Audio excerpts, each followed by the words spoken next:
Thank you. Thank you, Pam, very much. What a job you're doing. And it's a true honor to be with you today. This is a storied hall, if there ever was one. And based on the crowd, I think we broke the all-time record. But as we begin a proud new chapter in the chronicles of American justice, this really is something. We're turning the page on 4 long years of corruption, weaponization, and surrender to violent criminals, and we're restoring fair, equal, and impartial justice under the constitutional rule of law. And you're the people that are doing it. Very, very proud of all of you. Under the Trump administration, the DOJ and the FBI will once again become the premier crime-fighting agencies on the face of the earth.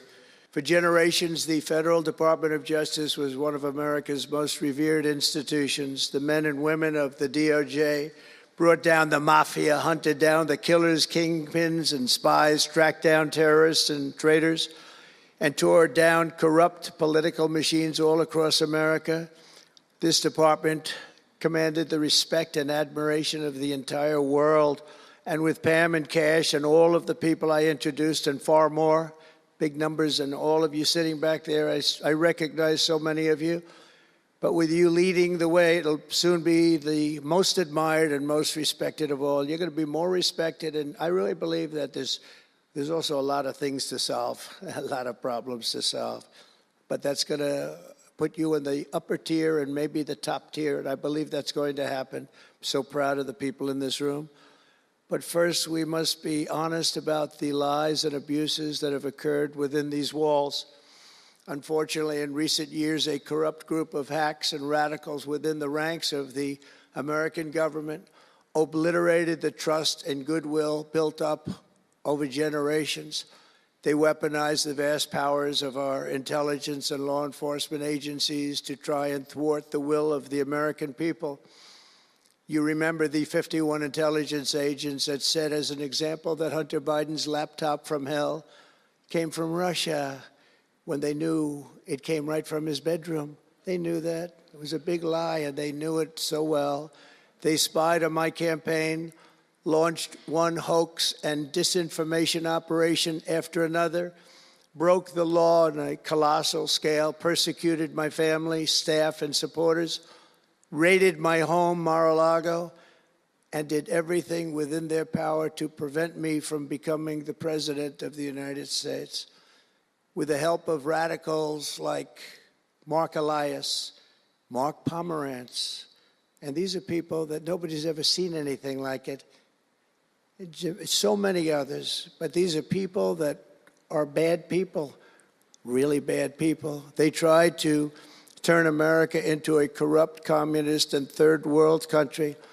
But in the end, the thugs failed and the truth won. Freedom won, justice won, democracy won, and above all, the American people won.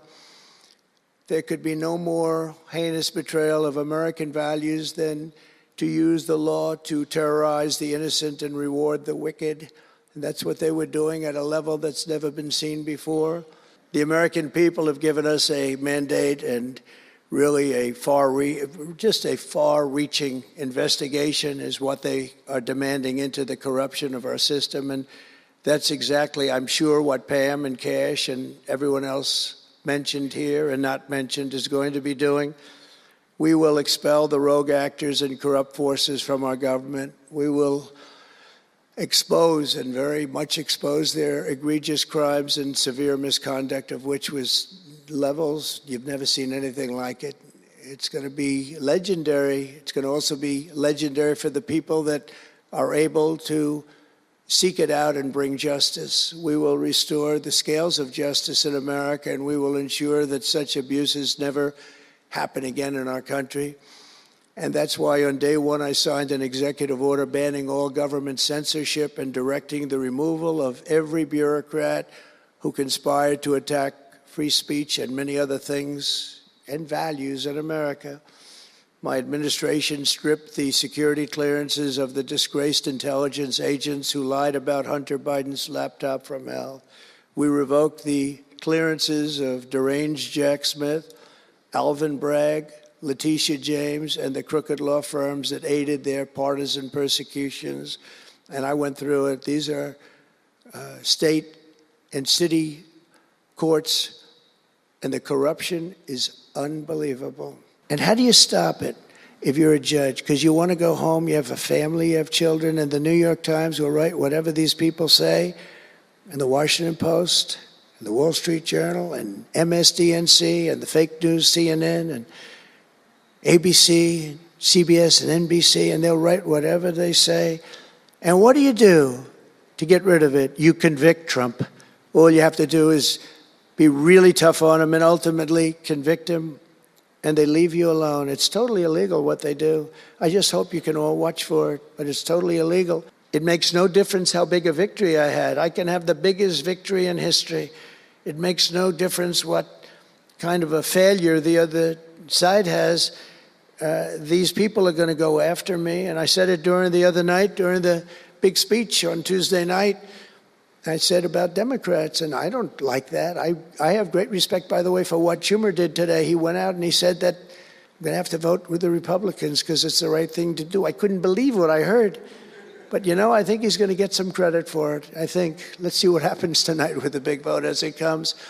But these networks and these newspapers are really no different than a highly paid political operative.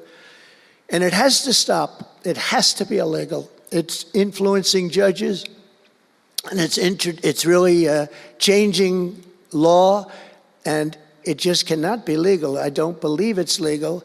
And they do it in total coordination with each other. And everything we do, we're restoring law, restoring order, and restoring public safety in America. That's what we want to do. And we're bringing honor and integrity and accountability back to the highest levels of the FBI, DOJ, and throughout our government. I think we're doing well, as you have been hearing about Ukraine. I think we're doing now well with Russia. We're speaking with President Putin. We want to get the war over. Not only have we spent maybe $350 billion to Europe's, think of that, $350 billion to $100 billion, and yet we're across the ocean far away, so it shouldn't have been that way, but Biden let that happen too. And we're getting a deal where we're going to get that back, but much more importantly are the lives that we're talking about. On average, 2,000 young people are being killed every single day. Now, they're not from here. They're from nowhere close to here, but they're young people. They're human beings, and they have parents. They have sisters and brothers, the mothers and fathers, the friends and the families and the towns where they grew up.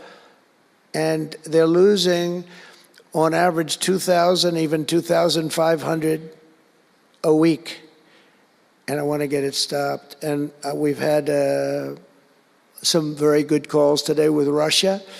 And with Ukraine, they've agreed for a ceasefire if we can get it with Russia. And it's not easy.